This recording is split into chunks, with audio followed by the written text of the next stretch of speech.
Well, good evening, everyone.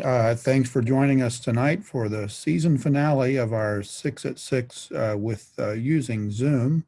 We put this series together at NKU once we all went into sheltering at home in order to continue to bring you some of the great scholarship by NKU's faculty and students. And so tonight we have Paul Tenkotte from the History Department, who will be talking about women's suffrage in Northern Kentucky. So thanks for joining us. We are still admitting a few people into the room, so we'll all be together shortly. And I hope that sometime in the future we can see you in person.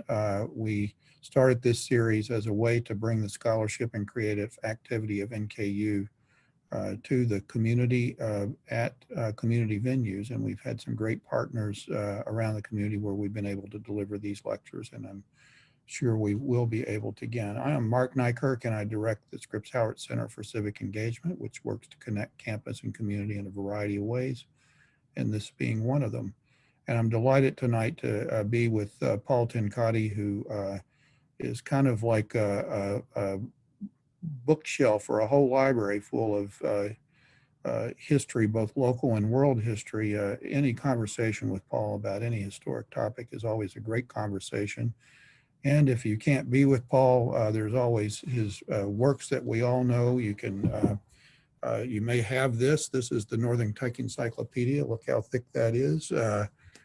Amazing resource that's on my bookshelf so that when I need to know something about the region, I can just look it up. And Paul did a fantastic job of compiling that. He also worked on one on Covington on the occasion of 200th anniversary of the city. And so that's a popular book also. And he and I worked together once. He did a chapter on a book that we did on Kenton County. So just a small sample of Paul's scholarship. But tonight, the focus is on women's suffrage. We're in the 100th anniversary of the 19th Amendment, and a lot of attention being given to that in this year around the country. So we're delighted to be able to talk about it from the standpoint of our local region. Please note at the bottom of your screen, there is a Q&A function. Use that to pose any questions, and we will get to those as the talk ends. And I will monitor those and ask those questions of Paul. Just at any point, if you have a question, type it in there. Also monitor the chat. We will be putting some hyperlinks in there and auxiliary information as Paul talks. So with that, I invite Paul to turn your screen on and join us, and we'll all be, Paul, what you can't hear is all of us applauding and welcoming you. Thank you for being with us. Thank you, Mark, and thank you to the Scripps Howard Center for Civic Engagement. It is a delight to be with you here this evening, and I'm going to see if we can't go right on over to the PowerPoint, and we'll go from the beginning. And hold on, we forgot to do one very important thing, and that is share my screen. So this just goes to show you that we're all kind of neophytes in this world, this brave new world that we're in. Okay, you should be sharing here shortly. Can everyone see the first slide? Is it up yet? It's there, Paul. Yes, it is. Thank you. All right. So this is called Organizing for Action, Women's Suffrage in Northern Kentucky. And we start out by asking each and every one of you a personal question. Have any of you ever in your life felt boxed in before? That your intellectual capabilities, their talents, your skills were somehow not being recognized by other people? That there seemed to be something standing in the way of you getting that job, or you getting that promotion, of you getting ahead in the world. And it might have been related to your gender. It could have been related to your race or orientation, any number of things. If you've ever felt that way, and I suspect that all of us at some point in our lives have felt that way, then guess what? The good news is you are not alone. Now, but that's only part of the equation, because if you are not alone, that means that you need, like this little lady here, to get out of this box somehow and to join all of those other people who are struggling to get out of the box, and to do what you need to do as a group, because in isolation, we achieve nothing. But organizing for action, we achieve a lot of things. Many women leaders of the 19th century in the United States and the United Kingdom and other places really kind of cut their teeth on all kinds of different movements. In the United States, women gained experience in the anti-slavery crusade. So there were women who were literally abolitionists, assisting enslaved people to freedom. And then there were Black enslaved peoples like Margaret Garner, who in January of 1856, she led 16 other enslaved people from the Gaines Farm in Boone County, Kentucky. And it was a very wintry day, cold, snowing. They worked their way down into Covington, hiding in wagons. And there they had to only cross, presumably, right? The only thing in their way to freedom was the Ohio River, which at January of 1856 was completely iced over. So they literally walked across the Ohio River to what they hoped would be freedom. And there they went to a house of an abolitionist in the west end of Cincinnati, and the slave catchers caught up with them. And at that time, Margaret did something that must have taken all of her courage. She turned to her 2.5-year-old daughter, Mary. She went for a butcher knife in the house, and she slit Mary's throat, and Mary died. She did this because she didn't want to see her daughter returned to slavery. Now, this was an inflection point, a tipping point in American history and in the whole anti-slavery movement. It subsequently has become, in modern times, the inspiration for Toni Morrison's novel Beloved, the inspiration for a opera on Margaret Garner as well. And it's a well-known case because what happened was, what would they decide to do? Would they try her? Would they bring her back to Kentucky and try her in a court there? Would they simply bring her back into slavery? Or would they try her essentially for manslaughter in Ohio, which a lot of abolitionists were hoping would happen? In other words, it's the difference between seeing someone as property or someone as an actual person. Well, we kind of can figure out what the story was. She was returned to slavery and she died in slavery. But one of the key persons who became involved in her trial was Salmon Chase, who is the namesake of Northern Kentucky University's law school, and later would become Secretary of the Treasury under President Abraham Lincoln. Then there was a lady by the name of Carolyn Ann Withnell Bailey. We don't know much about her. She was born in Wheeling, Virginia in 1813. In the northern panhandle, which is that part of Virginia, now West Virginia, that is kind of sandwiched in between Pennsylvania and Ohio. And that was an area noted for its anti-slavery thoughts and actions.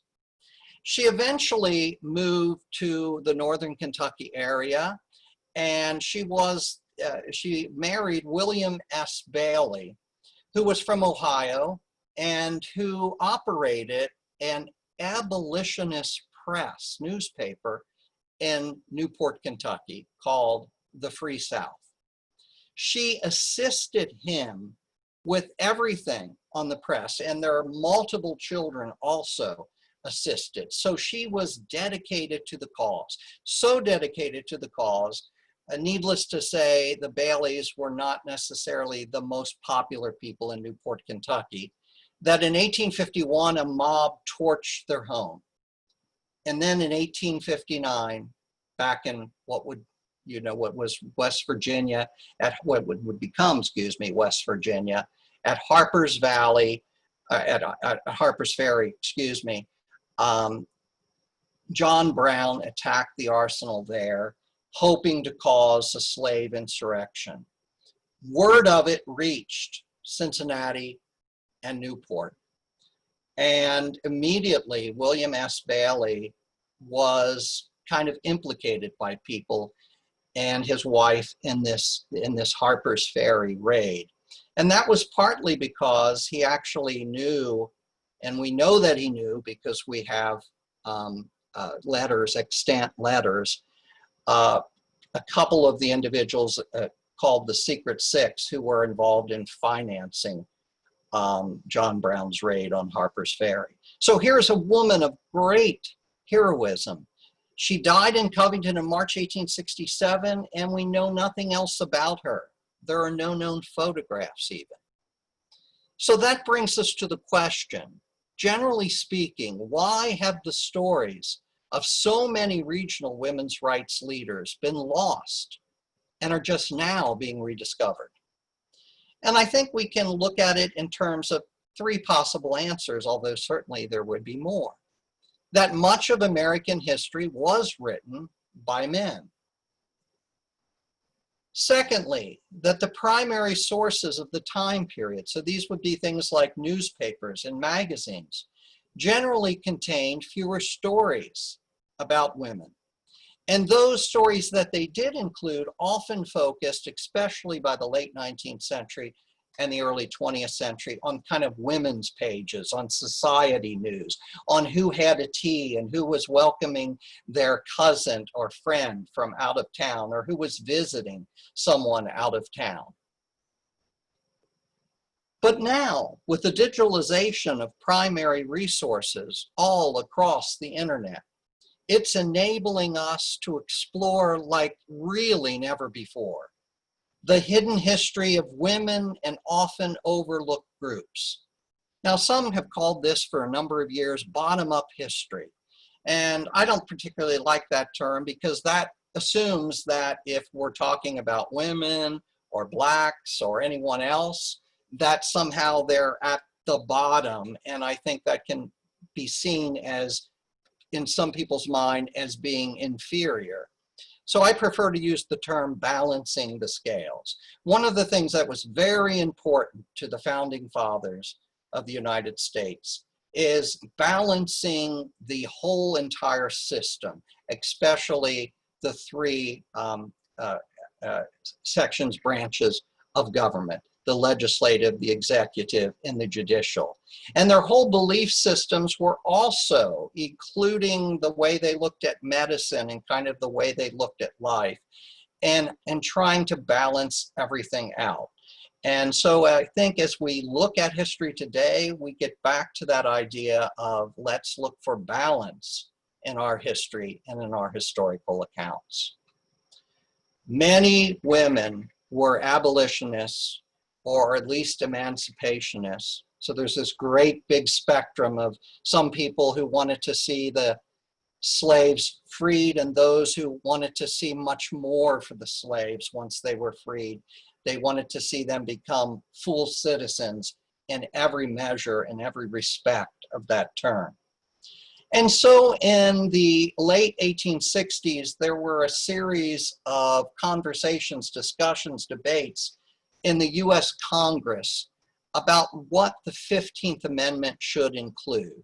And many women argued that the 15th Amendment, besides giving enslaved peoples the right to vote, ought to include, specifically in its language, women as well. They were to be disappointed because the final version of the 15th Amendment said, as it says here, the right of citizens to vote shall not be denied or abridged by the United States or by any state on account of race, color, or previous condition of servitude. What do you notice that's lacking? Women. In 1869-70, the state legislatures, the 15th Amendment was working its way through these general assemblies. And as with all amendments, 3/4 of the total of states at the time needed to ratify the amendment. It finally was adopted in 1870, but I want to make a little historical note here. Kentucky did not ratify the 15th Amendment until the 1970s, and then it did so as a symbolic action. Ohio barely ratified the 15th Amendment. Indiana, the same thing. There was a great controversy in ratifying the 15th Amendment. And that meant that what was really happening in the United States was something that we may have trouble wrapping our minds around, or maybe we don't. And that is, while many people in the North were certainly supportive of the end of slavery, of emancipation, they weren't necessarily supportive, and in fact, they were against extending the right to vote to Black men. And so we will see after this time a whole Reconstruction period in the South where the rights to vote of Black people are slowly rescinded through all kinds of laws, Jim Crow laws and other laws. Now, what I want you to notice about this marvelous lithograph here showing a celebration on the occasion of the passing of the 15th Amendment is that it's by a Covington, Kentucky artist, James C. Beard. Now, president at the time would have been Ulysses S. Grant, who was from Point Pleasant, Ohio, just up the Ohio River within the Cincinnati metropolitan area. And Ulysses S. Grant's wife and children stayed with his father, Jesse Grant, in his home in Covington for the duration of the Civil War. And they lived only a couple of blocks away from James C. Beard, who was a noted artist of America in the 19th century in his own right. And besides that, we know him even better because his son was Daniel Carter Beard, one of the founders of the Boy Scouts of America. Now, women who had fought for emancipation were rightfully disappointed by the 15th Amendment not including them. And so a new movement for women's suffrage emerged after 1870. And it was a complex movement, certainly not a monolith. Women realized that there would have to be very attainable goals. And these goals might be featured in particular steps. It wouldn't all happen necessarily at once. It would take years, and it might mean that at the local level, at the state level, that those rights to vote were finally attained. So there was a sense of we have to really engage the public, and particularly engage the men, engage churches in the discussion, engage any group or person who would listen, and to approach them in a conciliatory kind of manner.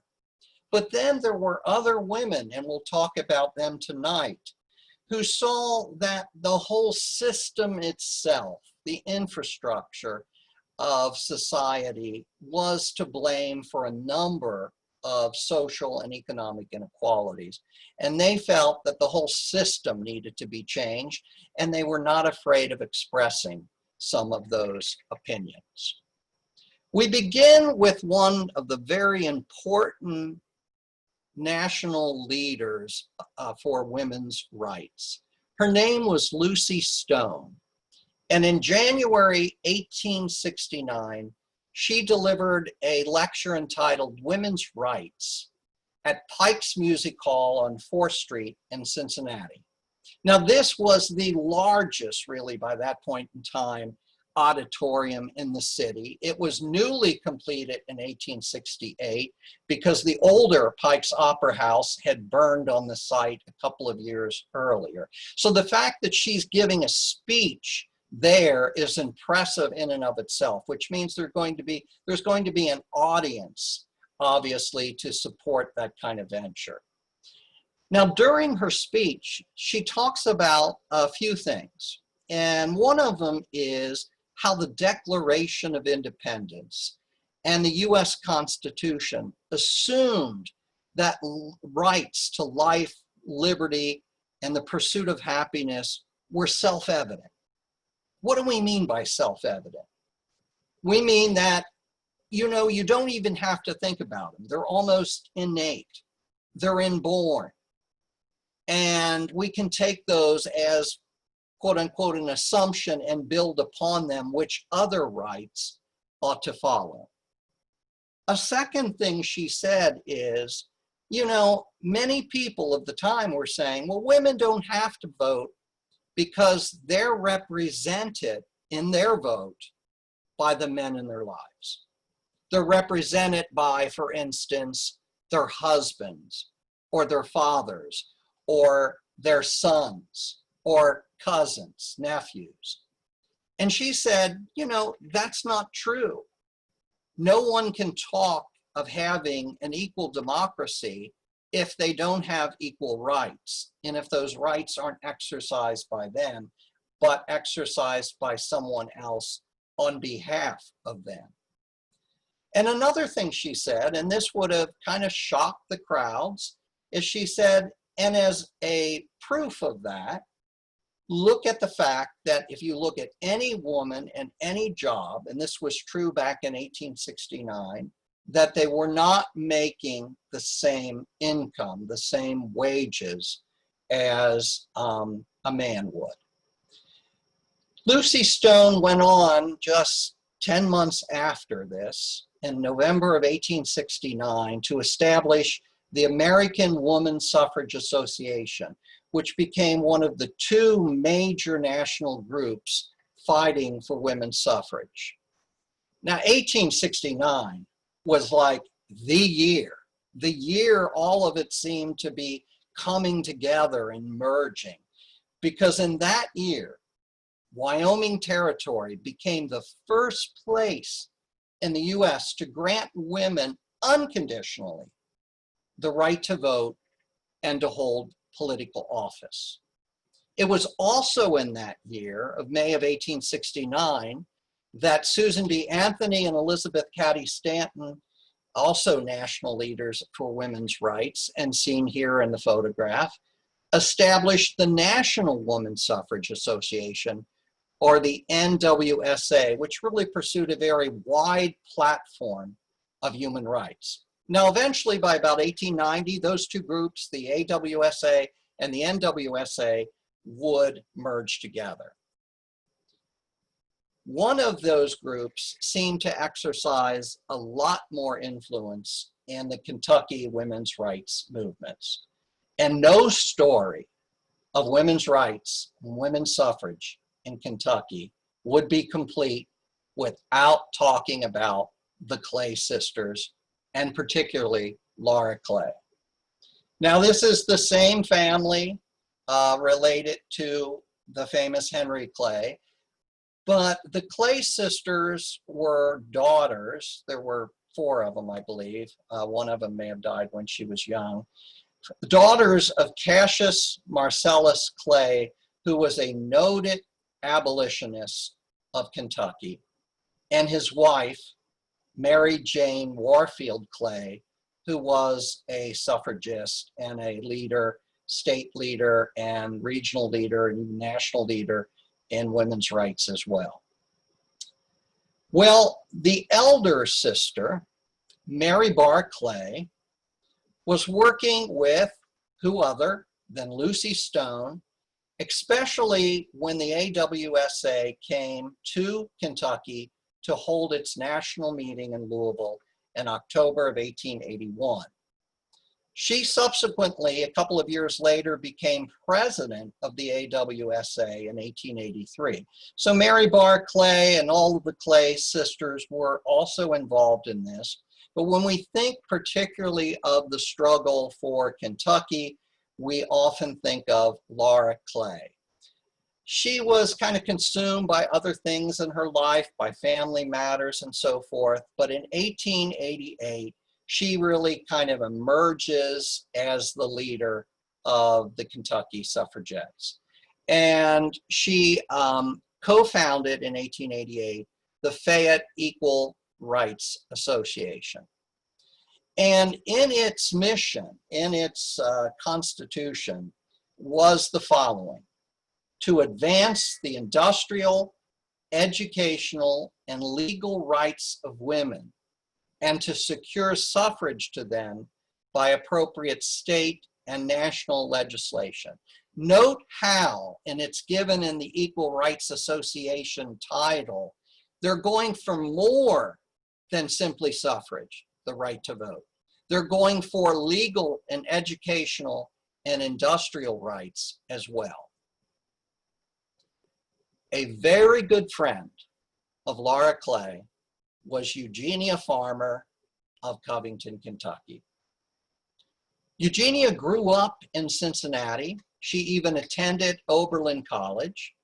She married Henry C. Farmer, who worked for the railroad in 1858. And they moved around like a lot of railroad men. They moved around a lot with his job. And during the Civil War, he was actually, they were living in St. Louis, Missouri. And St. Louis, Missouri, being in a slave state, was an awful lot like Kentucky, you know, and was considered as well a border state. And during that time, Eugenia had lost one of her sons, and not during the war. He was just very young, and he died, as many children did in those days. And she was so upset and disheartened and saddened. And she went to her doctor, and her doctor said, what you need to do to get over this sadness and this mourning is you need to volunteer and get involved. So she actually volunteered in a hospital for sick soldiers and wounded soldiers. And there she met a father and his 4 sons, all of whom were in the hospital and all of whom had lost a leg in the Civil War. I mean, that's an amazing story. And this took her beyond herself and made her realize that she wanted to work for the good of humankind. Eventually, they moved to Washington, D.C., and she met and became friends with Susan B. Anthony, the great women's rights leader.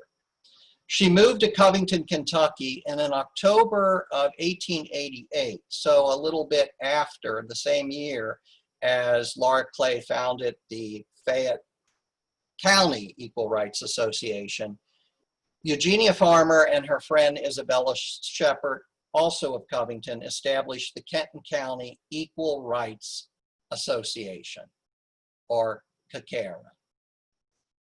In November of 1888, it all came together, because this time, instead of a convention in Louisville, the AWSA convention was in Cincinnati.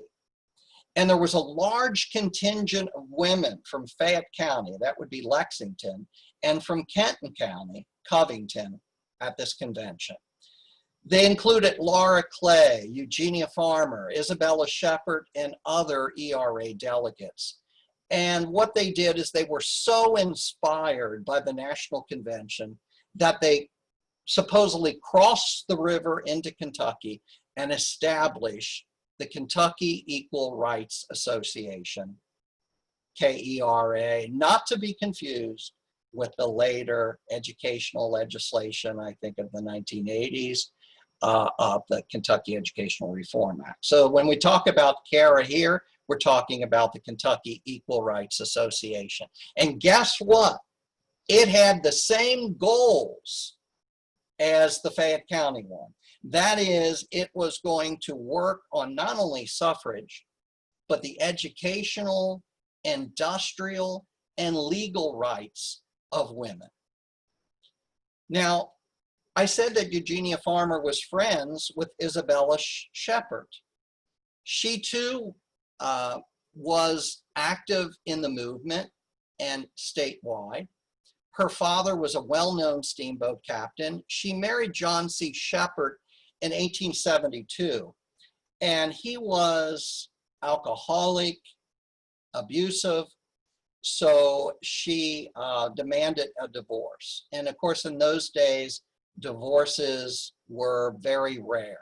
So here you have another instance of a woman being strong to literally seek a divorce, and then besides that, to literally have to work to support herself and her children.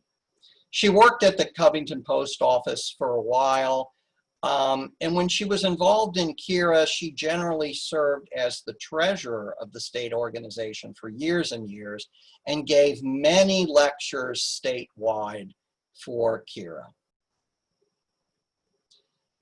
So how important were Covington and Newport, that is Northern Kentucky, to the cause of women's suffrage and to all the other related causes of women's rights in Kentucky? They were very significant. And by the way, KERA worked very closely with any minister or any church that would hear them. Episcopal, Christian, and other churches were more strongly in support of women's suffrage. And that is exhibited here just by the number of state conventions that were held either in Covington or in Newport. They were held at the Fifth Street Christian Church in Newport, 3 times at Trinity Episcopal Church. So the good news is Trinity Episcopal is being nominated for a plaque on the National Trail for Women, which is a truly amazing thing. They also held a convention here at the Covington Public Library. Now, one of the things that the Kenton County organization fought for were property rights for married women. And so I need to just step back a second and talk about the lack of rights that women have had then and have enjoyed in more recent times. In common law, both English common law and American common law, if a woman married, the minute she married a husband, all of her property, any of her income that she would from that point on earn, would be literally the property of her husband. And that was called coverture. Coverture meant too that besides not being able to own property on her own, that a woman was not able to make legal contracts, and a woman was able to earn an income or a wage, but actually that income would belong to her husband. Now, the only way to get around all of this is if a woman was educated enough and wealthy enough to kind of know the way around the law, and that would be to get a lawyer or a friend to go ahead, male lawyer, male friend, and on behalf of her, then sign legal contracts or own the property for her, etc. Now, this was different than the common law of femme sole. Femme sole is literally the French. That meant that if a lady was single, unmarried, or widowed, she could in fact own property and sign legal contracts, etc. So fighting for property rights for married women was an important component of what these organizations did. In 1872, the Kentucky General Assembly in Frankfort did allow certain property rights for women, but not quite enough. So the Kenton County ERA lobbied on behalf of further property rights, and that bit of legislation was slightly amended in 1890. But even more important, we have to stretch back to 1838 and talk a little bit about women's suffrage. In an 1838 act of the Kentucky General Assembly, Kentucky became one of, if not the first, some say New Jersey was the first in 1837, but then later rescinded the law, so they're not kind of counting that. Kentucky never rescinded this law. So if you look at it that way, Kentucky became the first place in the nation, state, to allow widows or single unmarried people, women, femsols over 21 years of age who were owning property that were subject to taxation for school purposes to vote in a school election, in a school board election. Now that may not sound like a big deal, but it wasn't really understood. It wasn't, kind of well known. So it was seldom actually used. Occasionally, women's groups would bring that out and would say, well, this is something we really need to do. And they did that about 1870 in Dayton, Kentucky, which is part of the Northern Kentucky area. And they went out voting. And under this voting system, they could vote by proxy. And that's usually many times what women did. But they actually, in this election, went, as it says here, arm in arm with their husbands, sometimes voting completely opposite of their husbands. And the Frankfort Yeoman, in an article that was reprinted in the Covington Journal, said, "We cannot but regret that anything of the kind should have happened in Kentucky, for it should be, we think, the desire of every true man, every true friend of women's elevation, to see her remain in the sacred, hallowed sphere of home and the social circle to which the wisdom of the highest civilization and her own unerring instinctive tastes have assigned her, and to keep her as far away as possible from the infectious pollutions, the horrid contaminations that surround the hustings and envelop the ballot box. Carry out the views of the women's rights agitators of this country, and then we may say farewell, a long farewell, to the poetry of creation. After that, no more women in this country, nothing but a nation of big bearded men and vaunting Amazons." Well, there is contained a lot of the opposition to women's rights and women's suffrage. This idea that somehow women were ahead of their domiciles, were the head of their family, kept the home sacred from the pollution of the outside world, where the husband would go out every day and step into the mean, nasty world and come home to a home-cooked meal and a smile on his wife's face and the smiles on the children, etc. This was kind of the argument, one of the arguments that men opposed, and some women as well, the franchise, the right to vote for women. There were more than one organization in Covington and Newport that were women's rights and equal rights associations. I don't know why.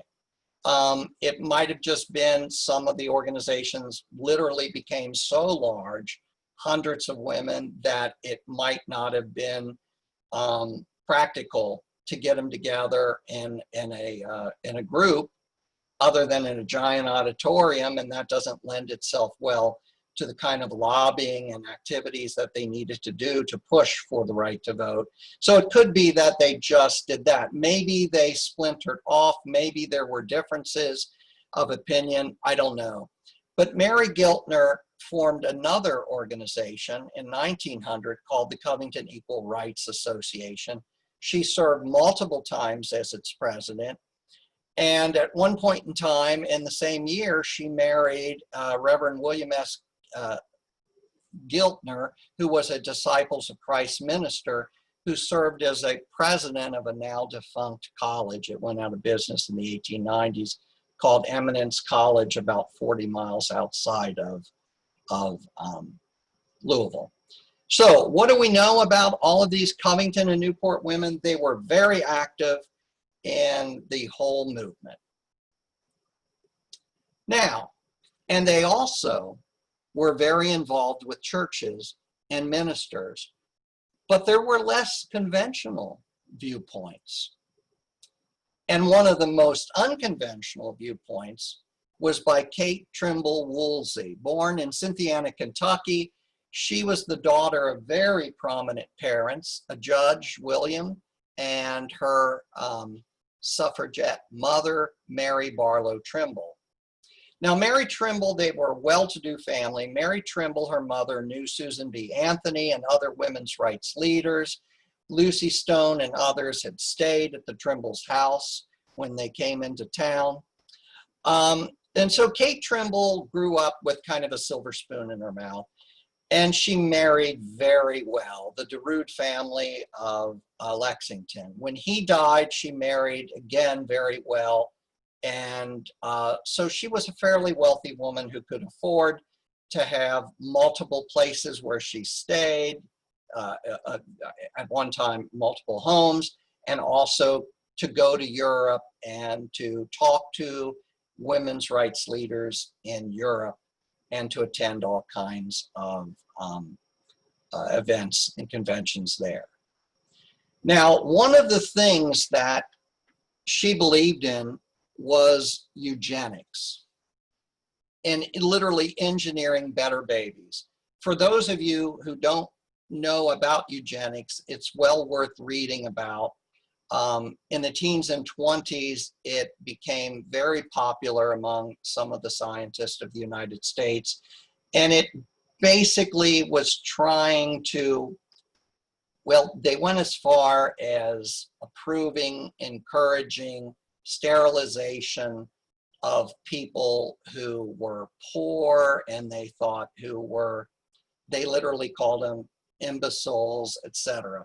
It was a very kind of, actually it turned out to be a very dangerous movement because some of the same ideas were taken up by not the Nazis. But she believed in other things that proved themselves to be certainly more targetable to her audience. And that is, she believed, and this was early on to be saying this, that gender roles were learned. They were learned. They were not something that was innate.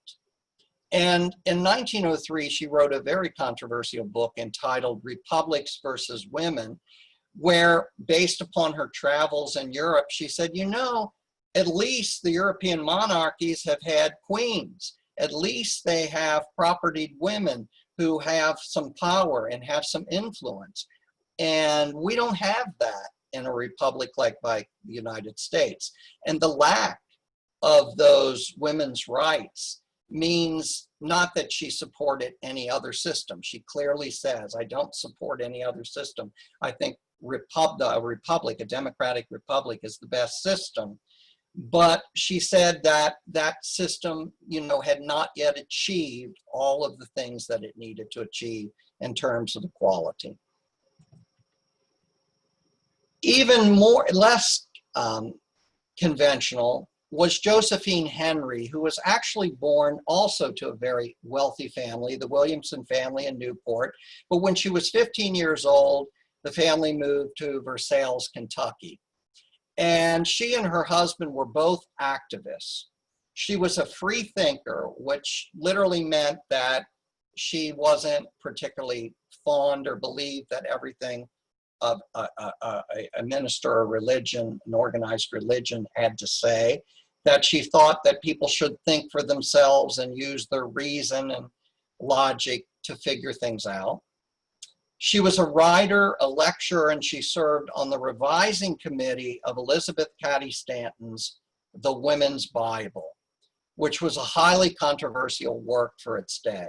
And if you want to read some parts of the Women's Bible and see why certain national and local and state leaders were kind of upset with Josephine Henry, it is available. You can Google it, and it's one of those Google free books, and you can download it and read over it. It's very interesting to read.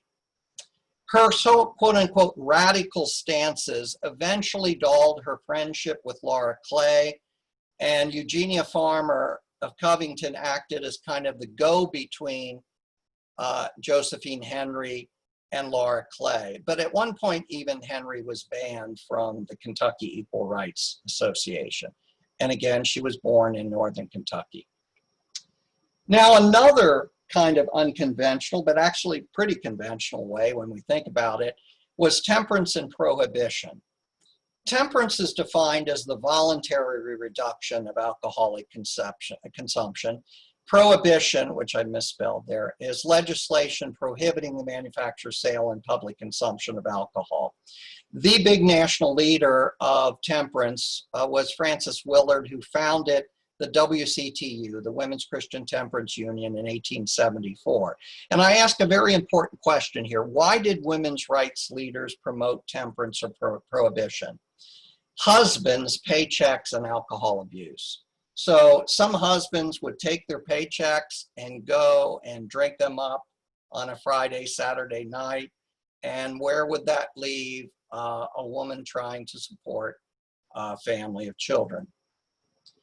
Husbands who imbibed too much also were more apt to abuse their spouses. That was an important issue that women's rights advocates wanted to see an end to.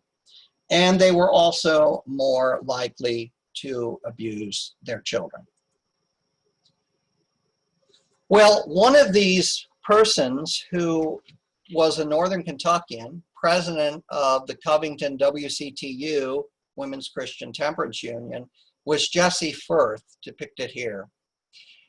Firth and Laura Clay were among the most important women to work on behalf of women's rights in Kentucky. It was those two who lobbied the Kentucky General Assembly for a bill to allow women in second-class cities. There was one first-class city in Kentucky, Louisville. That class structure was determined by population.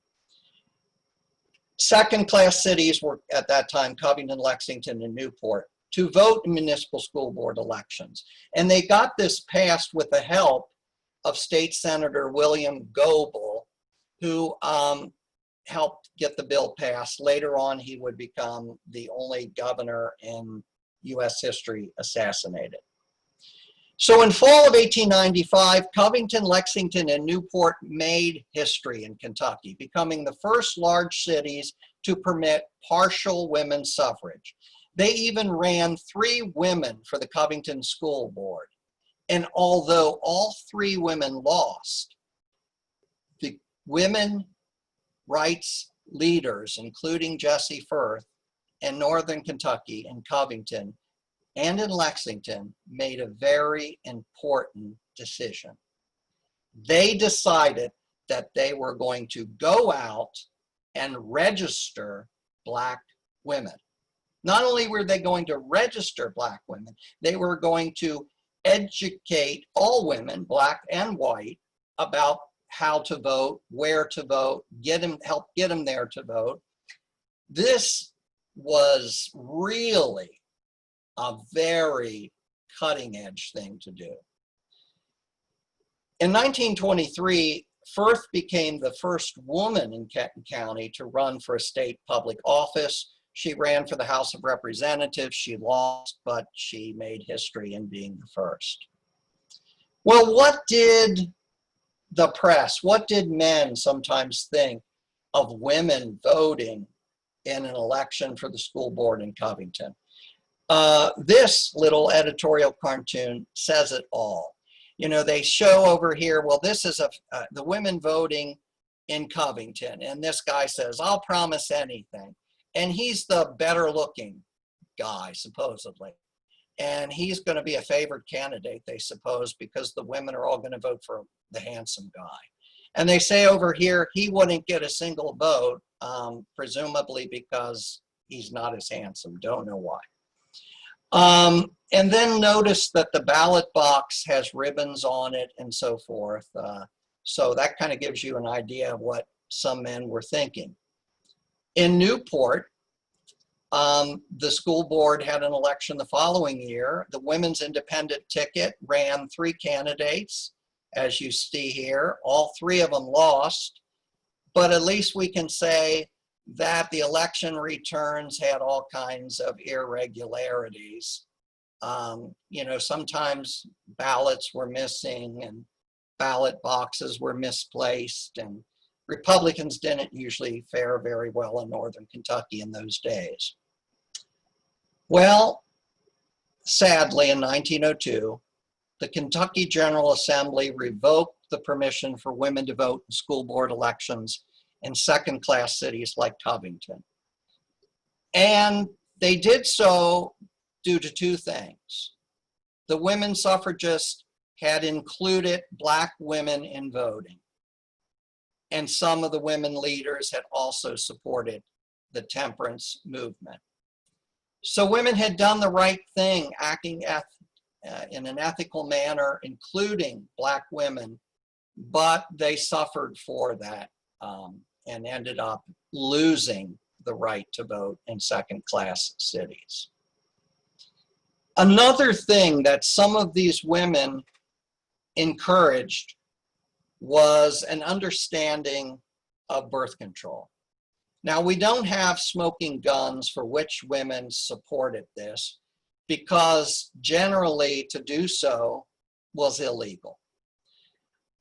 In 1873, the U.S. Congress passed the first of the so-called Comstock laws, named after Anthony Comstock, who headed this organization against immorality in New York State. And these prohibited obscene literature and articles of immoral use. Now, articles of immoral use could include lots of things: diaphragms, condoms, etc. Kentucky passed similar laws in 1884 and 94. And as you can even notice here, and this should be a surprise to many of you, it wasn't until 1965 that the U.S. Supreme Court ruled that married couples could use contraception. And it wasn't until 1972 that the U.S. Supreme Court ruled that nationwide unmarried individuals or couples could use contraception. I suspect, but don't know for certain, and I'm really only presuming, and assuming things is bad, but this may have been one of the reasons why some women doctors were very active in the women's rights movement. And some could have been very involved simply because they were very educated, usually well-traveled, etc. One of them was Dr. Louise Southgate of 2 very old families in Northern Kentucky, the Kennedy family and the Southgate family. She was amazing. She even attended for a while the Pasteur Institute in Paris, where she became an adherent and advocate of the germ theory. And like many women of the time period, she volunteered at a settlement school. Another was Dr. Sarah Siewers. who organized the Campbell County Equal Rights Association and was longtime president of the Susan B. Anthony Club in Cincinnati. Well, success. Kentucky Governor Edwin Morrow signed the 19th Amendment, women's right to vote, on January 6th of 1920. Kentucky was the 24th state to ratify the amendment. And in August of 1920, Tennessee became the 36th state to ratify it, which meant that 3/4 had been achieved, as there were 48 states at the time. I wish we knew and had who all these women were. It would be nice to be able to identify them, but I'm certain the case, Laura Clay was there and so many of the other leaders. Well, we started by saying, do you ever feel boxed in? And we said, if you do, sometimes you need to get out of that box, jump out of the box. And that's exactly what we've done during the course of this short.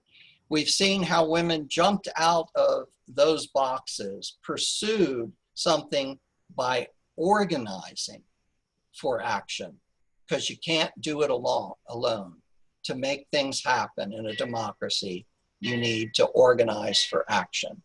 So for more information, and I think this has been sent out, we have this as well. And I would like to turn it over to Mark. Well, thank you, Paul. Thank you very much. I urge everybody, just the Q&A function at the bottom of your page will allow you to post questions. Paul, if we could start, go back into the 19th century for a moment. Kentucky and Cincinnati were still really part of the western United States. And you mentioned the Wyoming territories as the first place where women's suffrage seemed to take hold. And I think if I remember correctly, that generally was true in the West. The West was a leader in this. What observations might you have about our region's identity as part of the West that might have provided some context for how we were thinking about women's rights in the 19th century? You know, I often say, and I'm glad you mentioned this, Mark, that this area was very cutting edge. It was a very prosperous area economically. Not that it isn't, it still is a prosperous area, but it also was an innovative area, more innovative in many respects, political, social, economic, industrial, commercial, than it is generally depicted now. And the reason for that is there were so many people from so many areas of the world and of the country who came out to the West, which we now call the Midwest, to come out to Kentucky and to Ohio. If you look at the populations of Covington and Newport and Cincinnati, you see that well over half of them at one point in time were composed of people who were either immigrants from foreign countries or sons and daughters of immigrants from foreign countries. So when you're going down the street and, you know, in some respects, 1 out of 2 people may be speaking a different language, it's a melting pot. It was a melting pot of everyone. And those folks brought all kinds of energy and innovation to the area. And that's part of it. The other part is even the early settlers to this area were people who left Virginia and other places, and they weren't necessarily the hoi toy, the upper crust. They were people that had been persecuted back in North Carolina and South Carolina and Virginia. They were Baptists and others who weren't of the Church of England or what becomes the Episcopalian Church. They literally were persecuted for their faith. They weren't allowed to, you know, if you didn't have a license from a respected seminary and you were a Baptist preacher and you just wanted to go out and preach, they can and did arrest you. And so how after the Revolutionary War could these folks say, oh, I just I really love my neighbor. He had me arrested for preaching. You know, many of them fled, like the traveling Baptist earlier on, to Kentucky because they wanted that freedom. And that freedom brought all kinds of experiments. You mentioned also, I think we're still in the 19th century church leadership, and mentioned a couple of Protestant denominations. We are, however, largely a Catholic area. And at that period of time, if I remember correctly, we had a notable Jewish population. So I'm wondering about those two faiths and their role in the rights of women. Well, you make a very good point. A large part of the Jewish community by the early 1900s had left Covington and Newport. And a while back, Dave Schroeder and I, and this is available on the Kenton County Public Library website, did a number of interviews of Jewish leaders in the area and why they left Covington and Newport and moved to Cincinnati. And we had always thought that there might be some, persecution involved. And while they mentioned a little bit of that, many of them continued to own some of the principal businesses of downtown Covington and Newport. They moved to Cincinnati because there were larger congregations there and there were more activities, Hebrew schools, etc. And in Cincinnati, a number of them were very involved in the women's rights movement. So there weren't so many left of the Jewish faith. The Catholics were also involved. Rose Shine, who was the wife of Judge M.T. Shine, who was Catholic and from the cathedral, was involved. There are other ones that I can pick out that I know were Catholic, not as many as Protestant women. And certainly by the time that the movement moves over from women's suffrage into the arena of birth control, that's really where you start to get the two separate camps of more Protestants supporting the use of contraception, and then Catholics literally not. And, Catholic druggists had their own kind of league, and they literally said, we will not sell contraceptive devices.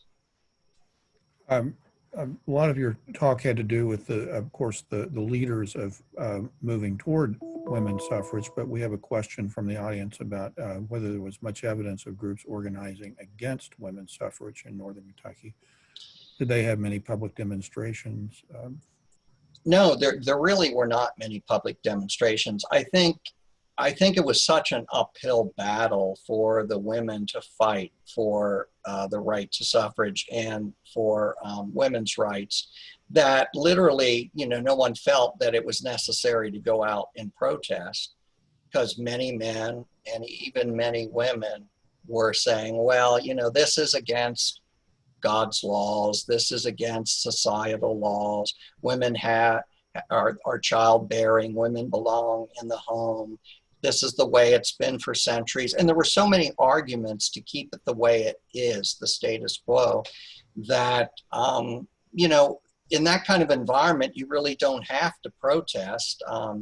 The papers were certainly filled with the kinds of things that I showed you, the editorial comics and so forth about it, but generally not. I mean, these women were respected women in the community for the most part.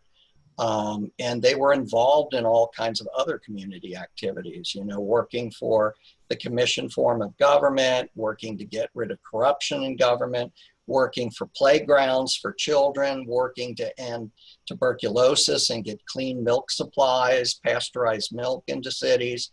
They did all that stuff as well. Paul, we have an observation from a listener that in the early 1900s, nurses were instrumental in transforming public health, especially related to women and children. Were there any Northern Kentucky nurses who were prominent or active in the suffrage movement here? I didn't see any nurses as such, but that doesn't mean that we just haven't identified them. So I've gone through all the reports for Kira and all of the newspapers and tried to kind of put together a list literally of 100 or so women and men who were involved in the movement from Kenton and Campbell counties. Boone County did not have its own separate organization that was part of Kira. It might have had another organization that was not involved with Kira. But I tried to look up what their lives were like. Some of them were school teachers, some of them were principals, some of them worked for, as clerks, as the one as a U.S. postal clerk. Some were doctors. And I suspect that because, again, it was against the law, especially to tell minors, but about certain things, that those women were involved in all kinds of public health issues, and some of those would have been with birth control, and so wouldn't have been necessarily advertising themselves, but would have been working sort of underground. You talked about school board elections, and I'm wondering, in municipal elections, wasn't it really in our lifetime that we saw women come into office in county office and on the fiscal courts, for example, and city commission and Absolutely. Covington and so forth.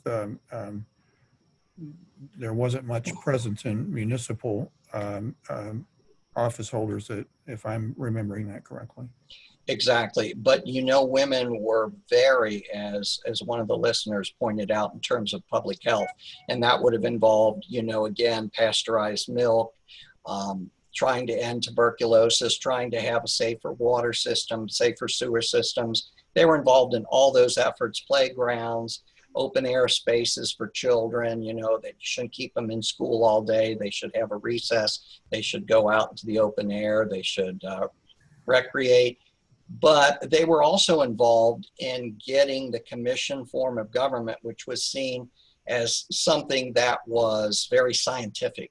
And it wasn't going to be like the old days of the boss rule in cities. They were heavily in support of that. And then, of course, the major thing, which I left out, is Kira transitions in to the Kentucky League of Women Voters. So from that point on, they're not only educating women about the newly obtained vote, but they begin to educate everyone. And that if you ever wanted to learn in our day growing up about a candidate and where they stood on any issue, you would know that from the Kentucky League of Women Voters and all of the Kent County League of Women Voters, which grew out of the Kent County ERA.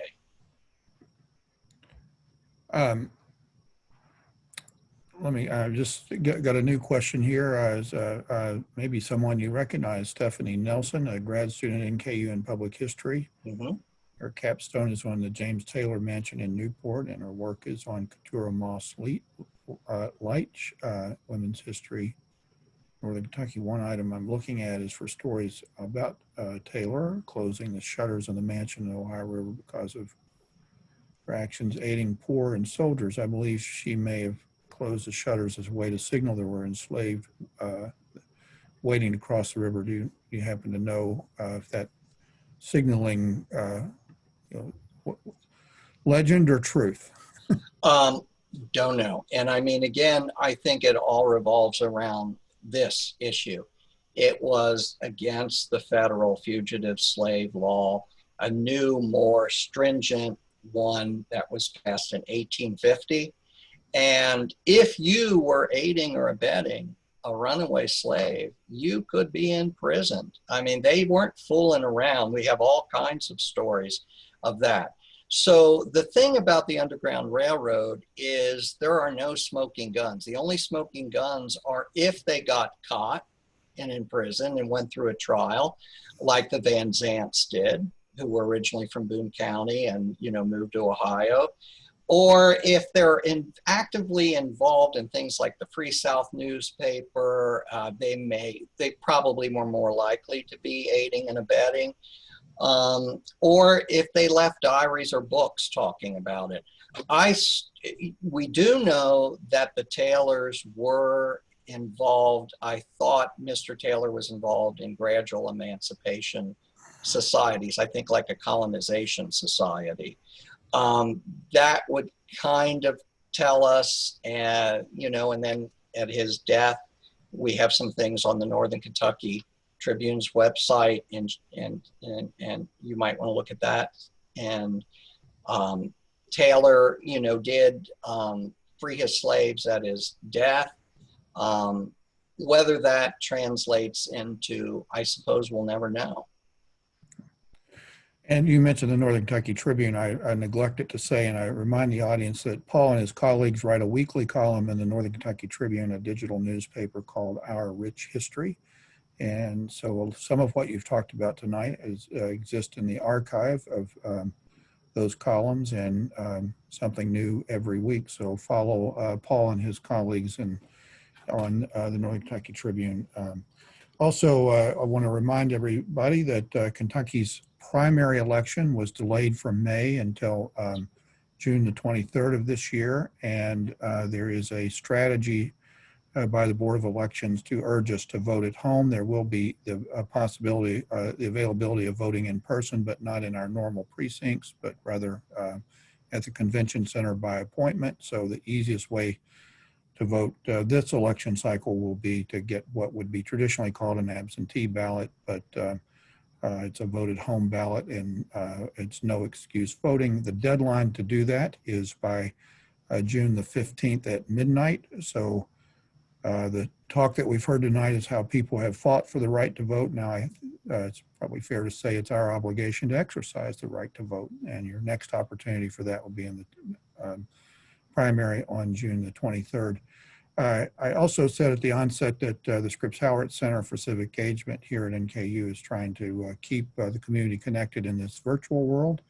We are be hosting a discussion on the morning of June the 25th, 2 days after the election, with Al Cross, a prominent political journalist, to examine the results from the primary and look ahead to the general election. So I invite you to join us for that. You can follow all of these events from our center on our Facebook page. It's the easiest way to do it. We've got something going all the time. So just friend us on Facebook, and you'll also be able to see our new season for next year of 6 at 6. So please join me again in thanking Professor Dr. Paul Tenkotte and for enlightening us on this piece of Northern Kentucky's history. Paul, thank you. Thank you. And good night, everyone. Thanks for being with us. Good night.